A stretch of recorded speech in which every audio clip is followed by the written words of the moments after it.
ಸಿಡ್ನಿಯ ಅತ್ಯಂತ ಕೆಟ್ಟ ರೇಪಿಸ್ಟ್ ಅಂತಾನೆ ಬಣ್ಣಿಸಲಾದ ಬಾಳೇಶ್ ಧನಕರ್ಗೂ ಬಿಜೆಪಿಗೂ ಏನ್ ಸಂಬಂಧ? ಮೋದಿಜಿ ಜೊತೆ ಫೋಟೋ ಇರುವ ಈ ಸರಣಿ ಅತ್ಯಾಚಾರಿ ಬಗ್ಗೆ ಬಿಜೆಪಿ ಏನೂ ಹೇಳ್ತಾ ಇಲ್ಲ ಯಾಕೆ? 40 ವರ್ಷದ ಜೈಲು ಶಿಕ್ಷೆಗೆ ಗುರಿಯಾಗಿರುವ ಬಾಳೇಶ್ ಧನಕರ್ನ ಕಾಮಕಾಂಡದ ವಿರುದ್ಧ ಬಿಜೆಪಿಯ ಆಕ್ರೋಶ ಯಾಕಿಲ್ಲ? ನಾರಿ ಶಕ್ತಿ, ಭೇಟಿ ಬಚಾವೋ ಅಂತೆಲ್ಲ ಮಾತಾಡುವ ಮೋದಿ ತಮ್ಮದೇ ಪಕ್ಷದಲ್ಲೇ ಅತ್ಯಾಚಾರಿಗಳಿರೋದನ್ನ ಬೇಕಂತಲೇ ಮರಿತಾರೆ. ಇದು ಮತ್ತೆ ಮತ್ತೆ ಸಾಬೀತಾಗ್ತಾನೆ ಬಂದಿದೆ. ಈಗ ಅವರದ್ದೇ ಪಕ್ಷದೊಂದಿಗೆ ನಿಕಟ ಸಂಬಂಧ ಹೊಂದಿದ್ದ, ಮೋದಿಯೊಂದಿಗೂ ಫೋಟೋಗಳಲ್ಲಿ ಮಿಂಚಿದ್ದ ವ್ಯಕ್ತಿಯೊಬ್ಬ ಆಸ್ಟ್ರೇಲಿಯಾದಲ್ಲಿ ಸರಣಿ ಅತ್ಯಾಚಾರ ಎಸಗಿದ್ದಕ್ಕಾಗಿ 40 ವರ್ಷಗಳ ಶಿಕ್ಷೆಗೆ ಒಳಗಾಗಿದ್ದಾನೆ. ಆದ್ರೆ ಬಿಜೆಪಿಗೆ ಏನೇನೂ ಅನ್ಸೋದಿಲ್ಲ, ಸಂಬಿತ್ ಪಾತ್ರ ಎಲ್ಲೂ ಕಾಣಿಸೋದಿಲ್ಲ, ಅಮಿತ್ ಮಾಳವಿಯ ಮಾತಾಡೋದೇ ಇಲ್ಲ, ಐಟಿ ಸೆಲ್ ಕಂಪ್ಲೀಟ್ ಸೈಲೆಂಟ್ ಆಗ್ಬಿಟ್ಟಿದೆ. ಇದೆಲ್ಲದಕ್ಕಿಂತ ಹೆಚ್ಚಾಗಿ ಪ್ರಧಾನಿ ಮೋದಿ ಯಥಾ ಪ್ರಕಾರ ಮೌನವಾಗಿದ್ದಾರೆ. ಆಸ್ಟ್ರೇಲಿಯಾದಲ್ಲಿ 5 ಕೊರಿಯನ್ ಮಹಿಳೆಯರ ಮೇಲೆ ಅತ್ಯಾಚಾರ ಎಸಗಿದ ಆರೋಪದ ಮೇಲೆ ಭಾರತೀಯ ಮೂಲದ ವ್ಯಕ್ತಿ ಬಾಳೇಶ್ ಧನಕರ್ಗೆ 40 ವರ್ಷಗಳ ಜೈಲು ಶಿಕ್ಷೆ ವಿಧಿಸಲಾಗಿದೆ. ಮಾರ್ಚ್ 7ರಂದು ಆಸ್ಟ್ರೇಲಿಯಾದ ಜಿಲ್ಲಾ ನ್ಯಾಯಾಲಯ ಈ ಶಿಕ್ಷೆ ವಿಧಿಸಿದೆ. ಧನಕರ್ ಆಸ್ಟ್ರೇಲಿಯಾದ ಓವರ್ಸೀಸ್ ಫ್ರೆಂಡ್ಸ್ ಆಫ್ ಬಿಜೆಪಿಯ ಮಾಜಿ ಮುಖ್ಯಸ್ಥನಾಗಿದ್ದಾನೆ. ಈ ಬಿಜೆಪಿ ಘಟಕದ ಸ್ಥಾಪಕರಲ್ಲೂ ಈ ಬಾಳೇಶ್ ಒಬ್ಬ. 2017ರಲ್ಲಿ ಬಿಜೆಪಿ ವಕ್ತಾರ ಸಂಬಿತ್ ಪಾತ್ರ ಆಸ್ಟ್ರೇಲಿಯಾದಲ್ಲಿ ನಡೆಸಿದ ಸಂವಾದ ಕಾರ್ಯಕ್ರಮಕ್ಕೆ ಮಾಧ್ಯಮಗಳಿಗೆ ಸಂಪರ್ಕ ವ್ಯಕ್ತಿ ಇದೇ ಬಾಳೇಶ್ ಧನ್ಕರ್ ಆಗಿದ್ದ. ಆ ಸಂವಾದದಲ್ಲಿ ಮೋದಿ ಹಾಗೂ ಅವರ ಸರ್ಕಾರದ ಸಾಧನೆಗಳ ಬಗ್ಗೆ ಚರ್ಚಿಸಲಾಗಿತ್ತು. ಇಂಡಿಯನ್ ಎಕ್ಸ್‌ಪ್ರೆಸ್‌ನ ಮತ್ತೊಂದು ವರದಿ ಪ್ರಕಾರ 2014ರ ನವೆಂಬರ್ನಲ್ಲಿ ಪ್ರಧಾನಿ ಮೋದಿ ಆಸ್ಟ್ರೇಲಿಯಾ ಭೇಟಿ ವೇಳೆ ಈ Balesh overseas friends of BJP ಸದಸ್ಯನಾಗಿದ್ದ. ಈತ ಹಲವಾರು ಅಂತರ್ಧರ್ಮೀಯ ಸಂವಾದ ಕಾರ್ಯಕ್ರಮಗಳಲ್ಲಿ ಹಿಂದೂ ಕೌನ್ಸಿಲ್ ಆಫ್ ಆಸ್ಟ್ರೇಲಿಯಾದ ಪ್ರತಿನಿಧಿಯಾಗಿಯೂ ಭಾಷಣ ಮಾಡಿದ್ದ.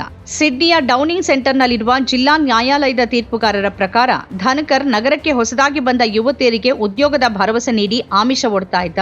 ಕೊರಿಯನ್ ಇಂಗ್ಲಿಷ್ ಅನುವಾದ ಕೆಲಸಕ್ಕಾಗಿ ನಕಲಿ ಜಾಹೀರಾತುಗಳನ್ನ ಗಮ್ ಟ್ರೀ ಎಂಬ ವೆಬ್ಸೈಟ್ನಲ್ಲಿ ಪೋಸ್ಟ್ ಮಾಡ್ತಾ ಇದ್ದ. ನಂತರ ವರ್ಲ್ಡ್ ಸ್ಕ್ವೇರ್ ಟವರ್ನಲ್ಲಿರುವ ತನ್ನ ಅಪಾರ್ಟ್ಮೆಂಟ್ಗೆ ಅಥವಾ ಕೆಲವೊಮ್ಮೆ ಒಪೆರಾ ಹೌಸ್ಗೆ ಕರೆದೊಯ್ತಾ ಇದ್ದ.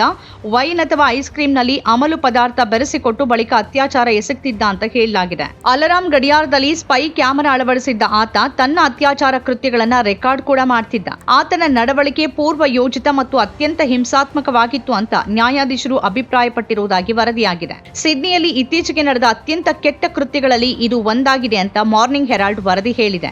ಈತನನ್ನ ಸಿಡ್ನಿಯ ಅತ್ಯಂತ ಕೆಟ್ಟ ರೇಪಿಸ್ಟ್ ಅಂತ ಬಣ್ಣಿಸಲಾಗಿದೆ. ನ್ಯಾಯಾಲಯ ನೇಮಿಸಿದ್ದ ಸಮಿತಿ ಈತನ ಕಾಮಕಾಂಡದ ವಿಡಿಯೋಗಳನ್ನ ನೋಡಿ ಸಂಪೂರ್ಣ ಬೇಸತ್ತು ಹೋಗಿದೆ ಅಂತ ವರದಿಯಾಗಿದೆ.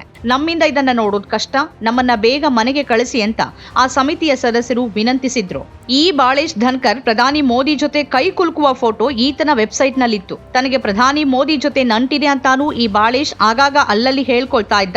ಈಗ ಆತನ ಈ ವೆಬ್ಸೈಟ್ ಅನ್ನ ಡಿಲೀಟ್ ಮಾಡಲಾಗಿದೆ. 2018ರ ಜುಲೈನಲ್ಲಿ ಆತ ಓವರ್ಸೀಸ್ ಫ್ರೆಂಡ್ಸ್ ಆಫ್ ಬಿಜೆಪಿಗೆ ರಾಜೀನಾಮೆ ನೀಡಿದ್ದಾನೆ ಅಂತ ಆ ಸಂಘಟನೆ ಹೇಳ್ಕೊಂಡಿದೆ. ಈ ಮಧ್ಯೆ ಬಾಳೇಶ್ ಧನಕರ್ ಜೊತೆಗಿನ ಪ್ರಧಾನಿ ಮೋದಿ ಇರುವ ಚಿತ್ರಗಳ ಬಗ್ಗೆ ಉಲ್ಲೇಖಿಸುವ ಕಾಂಗ್ರೆಸ್ ಅತ್ಯಾಚಾರ ಅಪರಾಧಿಯೊಂದಿಗಿನ ಸಂಬಂಧದ ಬಗ್ಗೆ ಪ್ರಧಾನಿ ಸ್ಪಷ್ಟನೆ ನೀಡಬೇಕು ಅಂತ ಒತ್ತಾಯಿಸಿದೆ. ದೆಹಲಿಯಲ್ಲಿ ಸುದ್ದಿಗೋಷ್ಠಿಯನ್ನು ಉದ್ದೇಶಿಸಿ ಮಾತನಾಡಿದ ಕಾಂಗ್ರೆಸ್ ಮಹಿಳಾ ಘಟಕದ ಮುಖ್ಯಸ್ಥೆ ಅಲ್ಕಾ ಲಂಬಾ, ಪ್ರಧಾನಿ ಮೋದಿ ಅವರ ಚಿತ್ರಗಳು ಭಾರತ ಮತ್ತು ವಿದೇಶಗಳಲ್ಲಿ ವೈರಲ್ ಆಗ್ತಿವೆ. ಈ ಚಿತ್ರಗಳಲ್ಲಿ ಅವರೊಂದಿಗೆ ಕಾಣಿಸಿಕೊಂಡ ವ್ಯಕ್ತಿ ಬಾಳೇಶ್ ಧನ್ಕರ್ಗೆ ಅತ್ಯಾಚಾರ ಎಸಗಿದ್ದಕ್ಕಾಗಿ 40 ವರ್ಷಗಳ ಜೈಲು ಶಿಕ್ಷೆ ವಿಧಿಸಲಾಗಿದೆ ಅಂತ ಹೇಳಿದ್ದಾರೆ.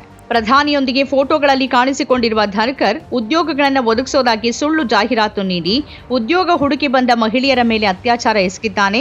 ಮಾತ್ರವಲ್ಲ, ಅದನ್ನ ಚಿತ್ರೀಕರಿಸಿ ಆ ಮಹಿಳೆಯರನ್ನ ಬ್ಲಾಕ್ ಮೇಲ್ ಮಾಡಿದ್ದ ಅಂತ ಅಲ್ಕಾ ಲಂಬಾ ಹೇಳಿದ್ದಾರೆ. ಬಾಳೇಶ್ ಧನ್ಕರ್ ಜೊತೆಗೆ ನಿಮ್ಮ ಸಂಬಂಧ ಏನು, ಅವ್ರು ನಿಮ್ಗೆ ಹೇಗೆ ಹತ್ರ ಆದ್ರು ಅನ್ನೋದು ನಾವು ಪ್ರಧಾನಿಗೆ ಕೇಳ್ತಿರುವ ಪ್ರಶ್ನೆ ಅಂತ ಅಲ್ಕಾ ಲಂಬಾ ಹೇಳಿದ್ದಾರೆ. ಪ್ರಧಾನಿ ಮತ್ತು ಅವರ ಕಚೇರಿಗೆ ಬಾಳೇಶ್ ಧನ್ಕರ್ ಅಪರಾಧಗಳ ಬಗ್ಗೆ ಏನಾದ್ರೂ ತಿಳಿದಿದ್ಯಾ? ಸತ್ಯಗಳು ತಿಳಿದಿದ್ರೂ ಪ್ರಧಾನಿ ಮತ್ತು ಬಿಜೆಪಿ ಇದನ್ನ ಯಾಕೆ ರಹಸ್ಯವಾಗಿಟ್ಟಿತ್ತು ಅಂತ ಅಲ್ಕಾ ಲಂಬಾ ಪ್ರಶ್ನಿಸಿದ್ದಾರೆ. ಬಿಜೆಪಿ ಮೌನವಾಗಿರೋದಿಲ್ಲ ಮತ್ತು ಈ ಪ್ರಶ್ನೆಗಳಿಗೆ ಉತ್ತರ ಕೊಡುತ್ತೆ ಅಂತ ಕಾಂಗ್ರೆಸ್ ಆಶಿಸುತ್ತೆ ಅಂತ ಲಂಬಾ ಹೇಳಿದ್ದಾರೆ. ಅತ್ಯಾಚಾರಕ್ಕಾಗಿ 40 ವರ್ಷಗಳ ಶಿಕ್ಷೆಗೆ ಗುರಿಯಾದ ಬಾಳೇಶ್ ಅಂತವರೊಂದಿಗಿನ ಪ್ರಧಾನಿ ಸಂಬಂಧ ಭಾರತದ ಪ್ರತಿಷ್ಠೆಯನ್ನ ಹಾಳು ಮಾಡ್ತಿದೆ ಅಂತ ಅವರು ಹೇಳಿದ್ದಾರೆ. ಬಿಜೆಪಿಯಿಂದ ಪ್ರತಿಕ್ರಿಯೆ ಬಂದಿಲ್ಲ ಅಂತ ಹೇಳಲಾಗಿದೆ. ಬಹುಶಃ ಬರೋದು ಇಲ್ವೇನೋ. ನಮ್ಮ ಕಾರ್ಯಕ್ರಮಗಳನ್ನ ನೀವು ನೋಡ್ತಾ ಇದ್ರೆ ನಮ್ಮ ಚಾನೆಲ್ ಅನ್ನ ಸಬ್ಸ್ಕ್ರೈಬ್ ಮಾಡಿ, ಪಕ್ಕದ ಬೆಲ್ ಐಕನ್ ಒತ್ತಿ ನಮ್ಮನ್ನ ಬೆಂಬಲಿಸಿ. ಹಾಗೆ ನಮ್ಮ ಕಾರ್ಯಕ್ರಮಗಳನ್ನ ಲೈಕ್ ಮಾಡಿ, ಕಮೆಂಟ್ ಮಾಡಿ, ಅದನ್ನ ಬೇರೆಯವರಿಗೂ ವಾಟ್ಸ್ಆಪ್ ಮೂಲಕ ಶೇರ್ ಮಾಡಿ. ನೀವು ಹೀಗೆ ಮಾಡಿದಾಗ ನಮ್ಮ ಚಾನೆಲ್ ಮತ್ತಷ್ಟು ಜನರಿಗೆ ತಲುಪಲು ನೀವು ನಮ್ಮೊಂದಿಗೆ ಸಹಕರಿಸಿದ ಹಾಗಾಗುತ್ತೆ. ಇದು ನೀವು ಯಾವುದೇ ಖರ್ಚಿಲ್ಲದೆ ಕೆಲವೇ ಸೆಕೆಂಡುಗಳಲ್ಲಿ ನೀಡಬಹುದಾದ ಸಹಕಾರ. ಧನ್ಯವಾದಗಳು.